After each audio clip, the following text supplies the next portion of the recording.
Bonsoir Madame Zahra-Iyane Thiam Diop. Vous êtes ministre conseiller et vous êtes membre du secrétariat exécutif de l'Alliance pour la République. Voilà, ce soir, c'est le site d'information lateranga.info qui est venu vous rencontrer pour parler un peu de l'actualité politique et de l'actualité nationale aussi. Et c'est dans l'émission qui s'appelle Au cœur de la cité. Et dans cette émission, nous allons parcourir l'actualité nationale et politique aussi. Et pour ce, voilà, l'actualité nationale est dominée en ce moment par la levée de l'immunité parlementaire du député Barthélémy Diaz, que les députés ont été convoqués ce matin même pour constituer au moins le comité ad hoc composé de 11 députés et qui se réuniront le 11 prochain, le mercredi prochain. Donc, on voulait juste savoir qu'est-ce que vous pensez par rapport à cet acte de levée de l'immunité parlementaire de Barthélémy Diaz. Oui, je vous remercie. Je remercie également votre site La Teranga. Je ne pense rien de cette levée de l'immunité parlementaire, puisqu'il faut le souligner, cela découle d'une demande du concerné lui-même. C'est l'honorable député Barthélémy Diaz qui a eu à demander cette levée de l'immunité parlementaire suite à l'affaire Ndiaga Diouf. Donc une affaire qui a eu lieu en 2011 et qui faisait un peu suite aux affrontements qu'on a eus autour de luttes d'ailleurs que nous avons partagées. Donc je pense que c'est une excellente chose que lui-même ait demandé la levée de son immunité parlementaire afin que la justice soit dite et que les responsabilités soient situées. Parce qu'il ne faut pas oublier que Barthélémy Diaz est un acteur politique. Et pour tout acteur politique, je pense qu'un parcours sans anicroche est souhaitable. Donc si lui, il juge nécessaire d'éclaircir son chemin, son parcours, je pense que c'est une bonne chose. Donc je n'ai pas d'appréciation particulière à faire si la justice est dite, si les règlements sont respectés, si les procédures également sont respectées. Voilà, dire le droit comme les Sénégalais le souhaitent, mais nous avons constaté que actuellement, ceux de l'opposition, les personnes qui sont au niveau de l'opposition, ils pensent que la justice a été dictée par le parti au pouvoir, c'est-à-dire les gens qui sont au pouvoir. Et qu'est-ce que vous répondez à ces derniers? Je dis que la justice, elle ne peut pas être dite en fonction des vouloirs des personnes. Sinon, vous serez justicier, je serai justicier. Une tierce personne serait également justicier. Non. La justice, elle est dite conformément à des textes. Et elle est dite par des magistrats, par des juges, etc. Donc, et n'est pas juge qui veut. Les personnes sont libres de donner des commentaires. Nous sommes libres de donner nos avis. Par contre, la justice ne peut être dite que par ces organes ou les structures habilitées. Maintenant, il faut dissocier cela, donc l'acte formel, des propos politiciens. Et ce n'est pas pour rien que la séparation des pouvoirs est effective au Sénégal. Et je pense que notre justice également, que ce soit sur le plan national ou international, est reconnue. Quand le Sénégal a la chance de pouvoir juger d'anciens chefs d'État, je dis, ce n'est pas donné à tous les pays africains. Donc, aujourd'hui, le plus important pour moi, c'est d'avoir des textes, c'est d'avoir des lois et que chacun respecte les textes et les lois, quel que soit le bord où l'on se trouve. Parce qu'aujourd'hui, vous pouvez être dans la majorité au pouvoir et demain être à l'opposition. Nous-mêmes qui sommes de la majorité aujourd'hui, avant 2012, nous étions dans l'opposition. Nous nous sommes battus pour le respect de nos textes en vigueur. Nous nous sommes battus pour le respect de la Constitution parce qu'en définitive, c'est le seul arbitre qui vaille entre les populations, entre la classe politique. Donc, moi je dis que s'opposer c'est bien, mais il faut s'opposer avec responsabilité, il faut s'opposer de manière républicaine et il faut s'opposer conformément aux textes et lois qui sont en vigueur dans le pays. Ok, ce matin, le prévenu Barthélémy Diaz a fait une déclaration au niveau de l'Assemblée nationale disant qu'il y a un complot un complot politique le visant. Et que répondez-vous à cette déclaration, cette accusation? Ce que je peux dire vraiment à ce niveau-là, c'est que nul ne doit essayer d'exercer une pression sur la justice. Et que quand on va jusqu'à demander la levée de son immunité parlementaire pour que justice soit faite, il faut être républicain. Et être républicain, c'est respecter le verdict qui sera donné. Donc on ne peut pas maintenant anticiper sur le verdict en voulant faire de la pression. Donc moi vraiment, j'appelle en tout cas parce que ce n'est pas que Barthélémy.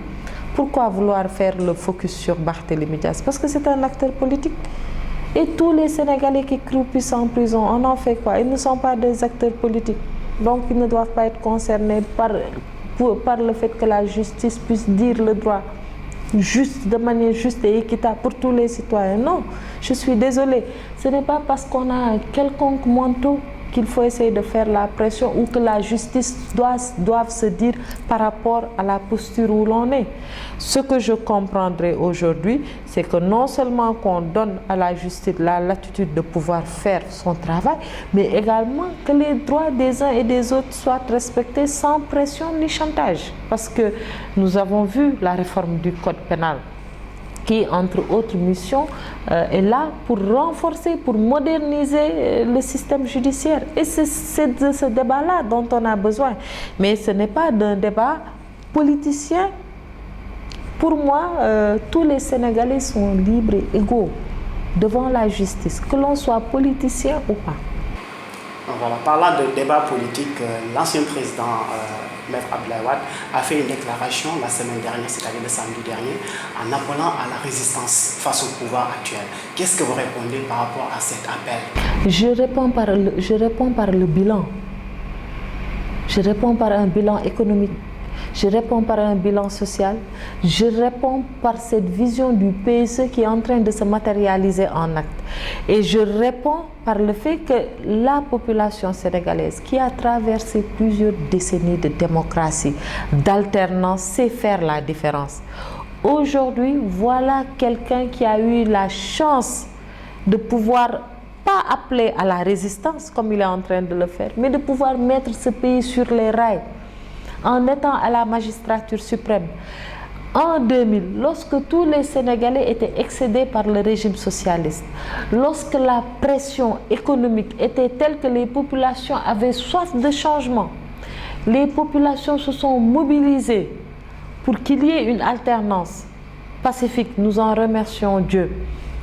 Après cela, mais voici quelqu'un qui avait la chance de pouvoir aujourd'hui, par rapport à toutes les thèses économiques qu'il donne, pouvoir les matérialiser. Malheureusement, ce que nous avons constaté, ce n'est pas moi qui le dis, ce sont les faits. Nous avons eu droit à de la gabégie. Nous avons eu droit à du népotisme. Mais c'est sous Wade qu'on a connu ce qu'étaient les mallettes Alex Segura. C'est sous Wade qu'on a vu des ministères autour de 5 à 6 secteurs. C'est sous Wade qu'on a vu un chef d'État dire publiquement que mon fils est le meilleur de tous les Sénégalais. C'est sous Wade qu'on a eu les taux de croissance les plus bas au Sénégal. 1,6 ou 1,7 en 2011 déjà. Donc on ne peut pas aujourd'hui appeler à la résistance quand la croissance est à 6,5. On ne peut pas aujourd'hui appeler à la résistance lorsque le mix énergétique est en marche. Vous avez vu tout récemment, on a inauguré la centrale de Bokol pour 20 MW. On s'apprête demain à inaugurer la centrale de Malicounda pour 11 MW. Le capital semencier, je voudrais rappeler qu'en 2012, lorsque le président Wade quittait le pouvoir, non seulement il avait dit que les gens resteraient sans payer les salaires, mais également on avait un capital semencier complètement à terre. Rien n'était prévu dans le budget pour le monde rural. Quand on s'acheminait vers la campagne agricole, il a fallu que non seulement le régime qui est arrivé puisse mettre 34 milliards dans le système agricole, mais également les salaires. On a vu au contraire, non seulement on a continué à payer les salaires, mais on a baissé l'impôt, on a bonifié la pension retraite et on a injecté des ressources, on a rationalisé le train de vie de l'État pour les réinjecter dans les secteurs sociaux avec la bourse de sécurité familiale, mais également pour les réinjecter dans reconstruction du capital semencier, dans la modernisation de l'agriculture à travers l'achat d'équipements, les tracteurs, mais surtout, on a rationalisé le train de vie de l'État pour réinvestir dans nos propres chantiers. Aujourd'hui, l'université Amadou Mahtar Mbow ou l'université du Sine Saloum, mais c'est sur fonds propres de l'État, 66 milliards pour l'université Amadou Mahtar Mbow. Vous prenez le programme d'urgence de développement communautaire, 113 milliards, et c'est sur fonds propres, financement de l'État du Sénégal, un programme qui vous permet de désenclaver des villages entiers, un programme qui vous permet d'alléger les femmes à travers la mécanisation des travaux ménagers. Donc, si Wade, le président Wade veut appeler à la résistance autour de l'épanouissement des populations, il verra qui? Il verra peut-être ses partisans, parce que ce n'est pas une opposition républicaine. Voilà, donc tout à l'heure vous avez parlé de croissance et nous avons constaté que la semaine dernière, le rapport Doing Business 2017 a été publié et le Sénégal est classé 147e. Je crois que la Gambie même l'a dépassé. Donc que doit faire le Sénégal pour ici au moins se dépasser, être au moins parmi les pays de la sous-région qui sont mieux classés? Vous savez, moi, le classement, d'abord, moi je trouve que c'est bien qu'on soit dans ces classements-là parce qu'il fut des années où on ne parlait même pas du Sénégal. Mais ce qui est le plus important dans ces classements-là, c'est que les effets qui sont produits par le PSE puissent se faire ressentir au niveau des populations. Si vous voyez, vous avez des pays qui ont 8%, 9%, 10% de croissance et pourtant dans certaines zones de leur localité, la pauvreté y est élevée, ce n'est pas ça. Aujourd'hui, personne ne peut dire au Sénégal que la croissance ne se mange pas. Parce que quand vous voyez que le ministère de l'Éducation nationale est en mesure de fournir plus de 5 millions de manuscrits scolaires gratuitement, mais ça c'est de la croissance. C'est de la richesse qui est créée et qui est redistribuée au niveau des populations. Si vous voyez qu'on peut mettre 30 milliards chaque année pour les bourses de sécurité familiale, mais c'est de la croissance. Si vous voyez aujourd'hui que le programme PUMA, le programme d'urgence de modernisation des axes frontaliers, peut avoir 5 milliards pour non seulement sécuriser les axes frontaliers, mais le plus important, ramener des villages dans ce qu'on peut appeler les services sociaux de base. Ce sont des villages limitrophes qui n'ont ni eau, ni accès au téléphone, ni accès à l'eau potable, ni accès à des salles de classe. Aujourd'hui, avec ce programme-là, c'est la justice sociale qui est rétablie. C'est ça la croissance et c'est ce cap-là que nous voulons maintenir. Et je suis persuadée que d'ici l'horizon 2035, avec une croissance soutenue et durable, on continuera à caracoler dans les classements. Voilà, donc nous allons avancer un peu, Madame Diop. Votre camarade de parti, Fat Tambedou, la ministre Fat Tambedou, a été limogée la semaine dernière suite à une déclaration qu'elle a faite au niveau de l'Assemblée nationale en brocardant son ministre de tutelle, Diène Farba Sarr. Et un décret a été pris par le chef de l'État pour limoger Mme Fat Tambedou. Et qu'est-ce que vous pensez par rapport à cet acte posé par Mme Fat Tambedou? Ce que je peux dire de manière très succincte, puisque le pouvoir de nomination ou de révocation est du ressort exclusif du président de la République, ça c'est la Constitution. Et de ce point de vue, tout comme il n'a pas demandé l'avis de qui que ce soit pour nommer des gens, je ne pense pas qu'on puisse faire des commentaires sur aussi une quelconque révocation. Cependant, je pense que le ministre Fat Tambedou devait être animé par cette volonté d'expliquer très certainement les performances qu'elle a eu à mener au niveau de son département. Et si dire la vérité peut être choquante, moi ça ne me choque en rien. Maintenant, comme on le dit, c'est la même chose pour l'affaire Sonko. Il est des stations où l'on se trouve avec des comportements bien définis, avec des postures bien définies, et que dans toute chose, je ne parle pas uniquement de cet acte-là, mais de manière globale, un responsable doit savoir assumer ses actes.